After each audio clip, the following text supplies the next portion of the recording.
수요일 새벽에 오신 우리 성도님들을 환영합니다. 우리 서로 인사하시겠습니다. 할렐루야, 반갑습니다. 이 새벽에 오신 우리 성도님들을 주의 이름으로 축복합니다. 매년 때가 되면 모든 나라가 다 그렇게 하는지 잘 모르겠습니다만 아름다운 여인을 뽑는 행사가 있습니다. 한국에도 미스 코리아, 미스 유니버스 그렇게 해서 진선미를 뽑죠. 근데 제가 태어나고 중학교 때까지 살았던 남원 춘향 거울에도 미스 춘향 진선미를 뽑습니다. 남원 여고생들 중에서 뽑습니다. 왜냐하면 미스 춘향, 미스 코리아도 역시 마찬가지입니다만 이미 결혼한 여자는 안 뽑죠. 17살부터인가 이렇게 아직 싱글로 있는 여인 중에서 뽑는데 남원에서도 여고생 중에 미스 춘향을 뽑는데 아무렇게나 뽑지는 않습니다. 공부를 얼만큼 잘하는지, 또 행실이 담임선생님한테 추천받아서 행실이 좋은지, 또 친구관계가 좋은지, 또 부모에게 효도하는지 그런 거 다 살펴보고 미스 춘향 진선미를 뽑죠. 그런데 사실은 요즘엔 텔레비전에 안 나오고 몰래 하는지는 모르지만 하도 여성 해방론자들이 여성을 따로 취급하니까 미스 진선미 뽑는 거 반대하죠. 그러니까 유료 방송에서는 하는지 잘 모르겠습니다만 그렇게 뽑을 때에 아름다움의 기준이 여성을 너무 상품화하고 비인격화하고 외모에만 치중하기 때문에 비판하는 그런 경향들이 많습니다. 그렇게 해서 좋은 직장 갖고 또 잘 결혼하고 또 정말 모범이 되는 사회의 모범이 되는 여성이 되면 얼마나 좋겠어요. 근데 그렇게 뽑히면 꼭 연예계로 가거나 여배우가 되거나 그런 쪽으로만 가니까 그것도 좀 문제가 있는 것 같아요. 근데 진선미는 뭡니까? 진은 참된 것을 말하잖아요. 선은 착한 걸 말하고 미는 역시 아름다움을 말한 것인데 대부분 한 가지 아름다운 그것만 아름다움의 기준도 다 다릅니다만 뭐가 아름다움입니까? 외모가 어떻게 미인이어서 아름답습니까? 그것만이 아름다움은 아니죠. 오늘 잠언 31장에서는 르무엘 왕의 어머니가 말하는 그야말로 아름다운 여인, 현숙한 여인에 대해서 이야기하는데 두 가지를 이야기합니다. 누가 현숙한 여인인가? 누가 아름다운 여인인가? 정확하게 두 가지입니다. 하나는 부지런함과 또 하나는 하나님을 경외하는 여인. 이 두 가지를 가지고 르멜의 왕의 어머니가 현숙한 여인이다. 그렇게 말합니다. 10절에 보니까 현숙한 여인을 무엇에 비교했느냐면 누가 현숙한 여인을 찾아 얻겠느냐? 그의 값은 진주보다 더하니라. 그러니까 진주에 비교한 거예요. 진주 값에 비교한 건데 그만큼 얻기가 힘들고 소중하고 보배롭기 때문입니다. 오늘 새벽 기도에 오신 우리 사랑하는 권사님들은 다 아름다운 현숙한 여인, 진주보다 더 값진 여인임을 믿습니다. 아멘. 저의 믿음입니다. 네. 근데 이 현숙한 여인, 진주의 값보다 더한 여인은 세 가지와 관계가 있는데, 첫 번째는 남편과의 관계고, 두 번째는 가족과의 관계고, 세 번째는 이웃과의 관계입니다. 오늘 이 말씀을 듣고 미스 코리아, 미스 춘향 아니더라도 하나님 앞에서 미세스가 되시기를 원해요. 진선미 하나님 앞에서, 그죠? 근데 하나님 앞에서만 아니라 현숙한 여인은 남편과의 관계에서, 가족과의 관계에서, 또 이웃과의 관계에서 현숙한 여인이다, 그 말입니다. 12절에 보니까 남편과의 어떤 관계입니까? 그런 자는 살아있는 동안에 그의 남편에게 선을 행하고 악을 행하지 아니하니라. 첫 번째로 남편에게 선을 행한다는 말은 정말 남편에게 아름다운 관계를 맺는 여성이라. 그 여인은 진주보다 더한 현숙한 여인이라, 그 말이죠. 보니까 남편 관계에서 선을 행하는데 정말 가정에서 부지런한 거예요. 언젠가도 이야기했습니다만, 그 브라질에 베자라고 하는 잡지가 있어요. 예를 들면 주간 동아, 주간 조선, 주간 한국, 그런 잡지가 한국에도 있잖아요. 그런 식으로 브라질 사람 2억의 인구가 보는 유명한 잡지가, 베자 잡지가 매주마다 나오는데, 거기에 한 번은 읽어보니까 브라질의 그 부자 여인들, 특히 연예인들이 한 달에 미용을 위해서 쓰는 돈이 평균 7,000달러에서 8,000달러예요. 우유로 목욕하는지 금으로 머리를 빗는지는 잘 모르지만 한 달에 그 미모를 위해서 7,000달러, 8,000달러를 쓰니 이런 여인은 절대로 현숙한 여인은 아닙니다. 그리고 그 돈을 어디서 벌겠어요? 남편이 아무리 돈이 많아도 그렇게 돈을 쓰면 안 되죠. 그건 현숙한 여인은 아니죠. 남편에게 선을 행하는 것이 아니죠, 그게. 가정에서 부지런해요. 근데 어떻게 가족 안에서 선을 행하느냐? 일하기를 힘쓰고 집안을 잘 다스리고, 그 다음에 여종들에게 일할 것을 맡기고, 이 말은 관리 능력이 있다, 그 말이에요. 자기 미모와 건강과 또 맛있는 거 먹기 위해서 요즘 LA에 스파 찾는 여성들이 많습니까?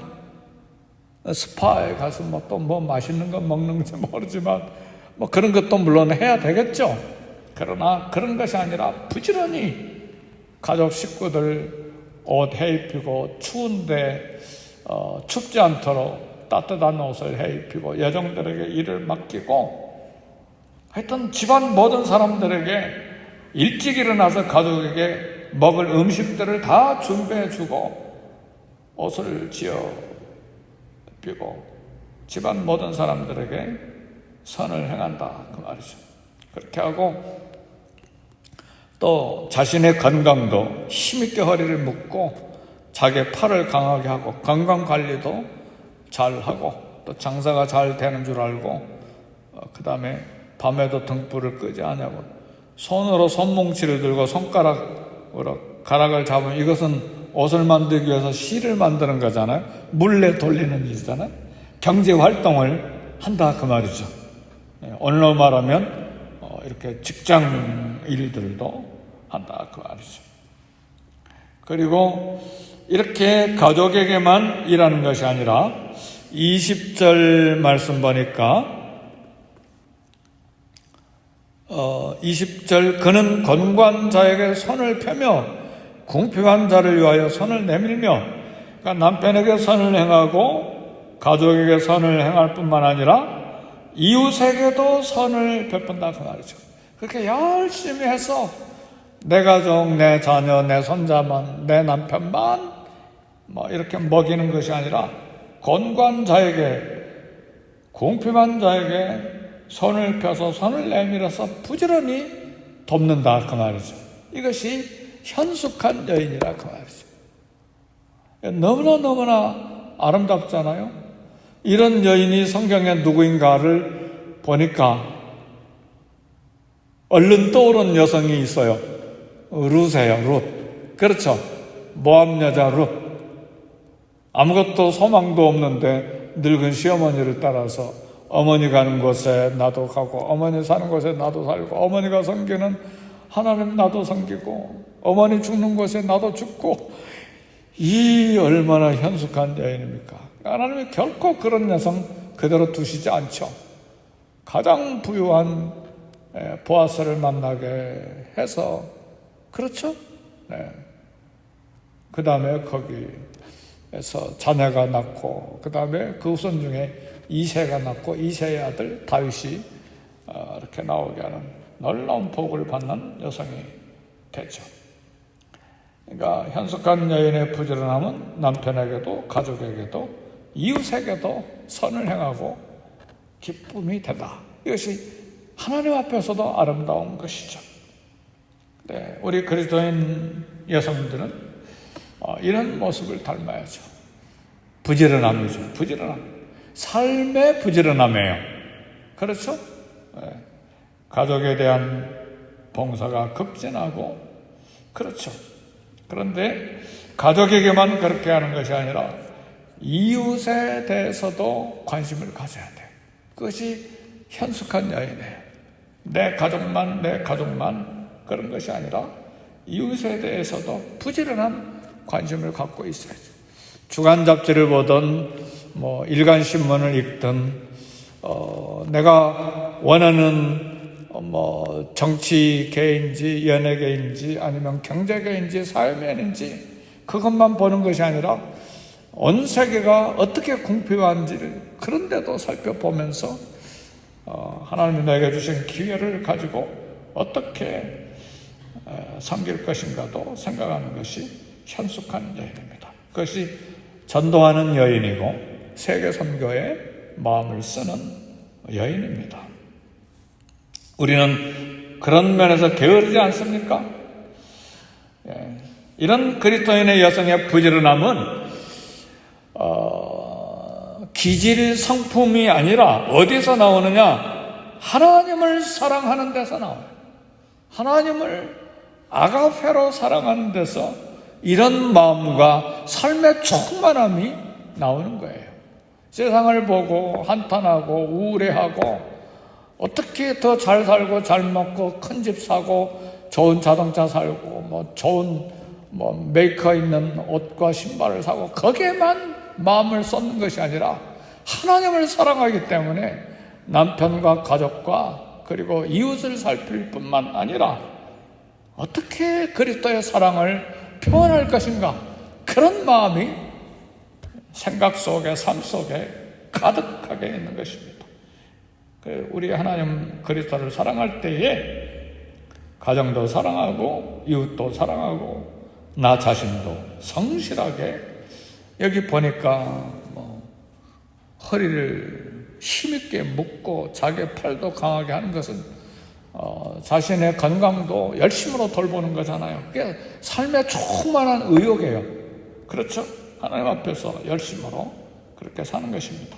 마지막 하나, 현숙한 여인은 진주의 값보다 더한 여인은 여호와를 경외하기 때문에 그렇습니다. 10절에서 22절까지는 현숙한 여인의 젊을 때의 모습인데 이제 23절 이후에는 노년의 여인을 말해요. 외모하고는 전혀 상관이 없어요.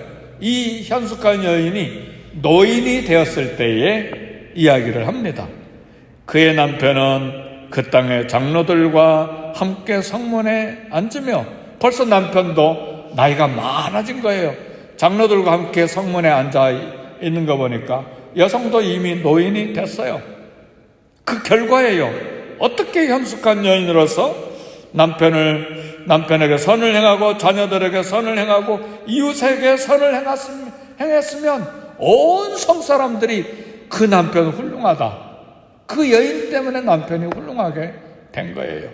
그래서 사람들의 인정을 받은 거예요. 그리고 또 뭘 합니까?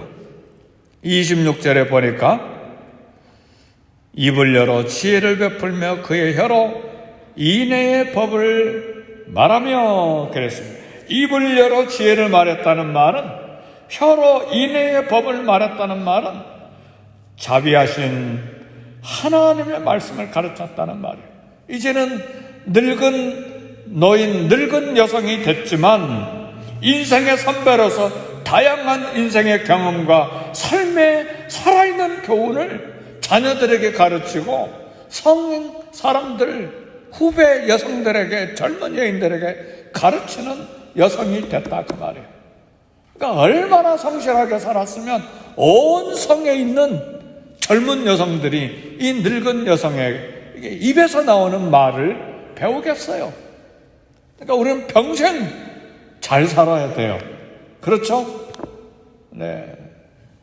싱글로 살 때, 젊을 때는 이 길로도 가고 저 길로도 가고 곁길로도 가고 그랬지만 일단 결혼하고 그 다음에 남편 섬기고 자녀를 키우고 노년에 있어서는 모든 사람들이 존경하는 여인, 현숙한 여인.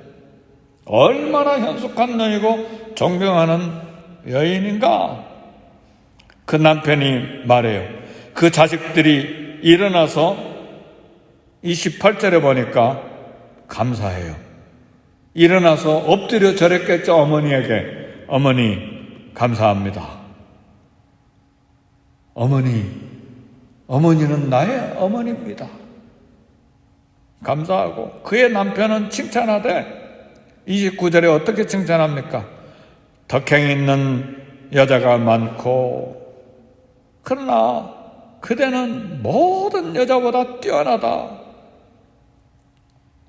그리고 놀라운 이야기를 합니다. 30절에 고운 것도 거짓되고 아름다운 것도 헛되나 오직 여호와를 경외하는 여자는 칭찬을 받을 것이라. 이제는 머리가 하얗고 이마에 주름이 있고 입가에도 주름이 있고 목에도 주름이 있고 다 허리가 구부정했는데 남편이 그런 늙은 아내를 향해서 고운 것도 거짓되고 아름다운 것도 다 헛되지만 당신이야말로 참으로 아름다운 여인이요, 늙은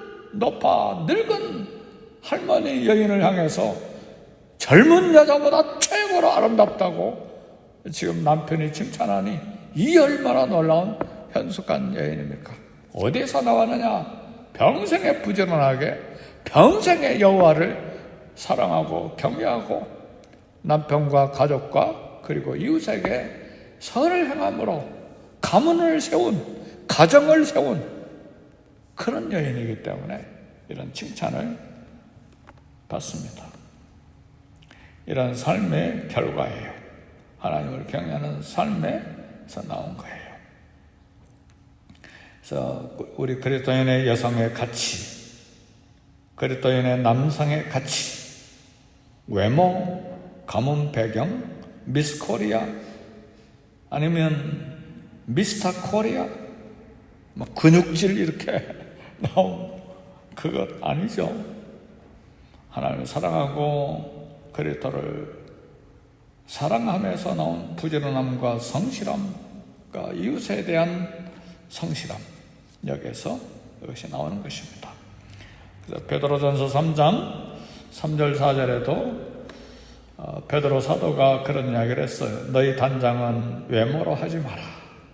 외모는 머리를 꾸미는 것인데 물론 미용실 가야죠. 그죠? 당연히 그렇게 해야죠. 그 다음에 금을 차는 것으로 하지 마라. 그냥 은금 폐물을 말하는데 아무리 샤파이어 목걸이, 반지, 뭐 그런 걸로 외모 꾸미지 말라. 아름다운 옷으로 하지 말라. 뭐 최고의 뭐 디자이너가 만든 의상 그렇게 입는 옷으로 그렇게 하지 말고, 또 이런 이야기하면 자바시장에서 일하시는 분들이 또 싫어하겠네. 근데 아니, 자바시장에서 일하시는 제가 아는 우리 권사님은 가게가 지금은 아니지만 500개가 되는데도 청바지하고 티셔츠 하나 입고 다니셨어요. 제가 존경하고 사랑하죠. 최고로 비싼 것으로, 무슨 의미인지 알잖아요. 미용실에도 가고 뭐 결혼했다는 반지도 끼고 옷도 깨끗하게 입고, 그러나 외모로 하지 말라 그 이야기예요. 외모가 아니라 오직 마음에 숨은 사람을 온유로 해라 그 말이에요. 마음을 가꿔라. 안정된 심령에 썩지 아니할 것으로 해라.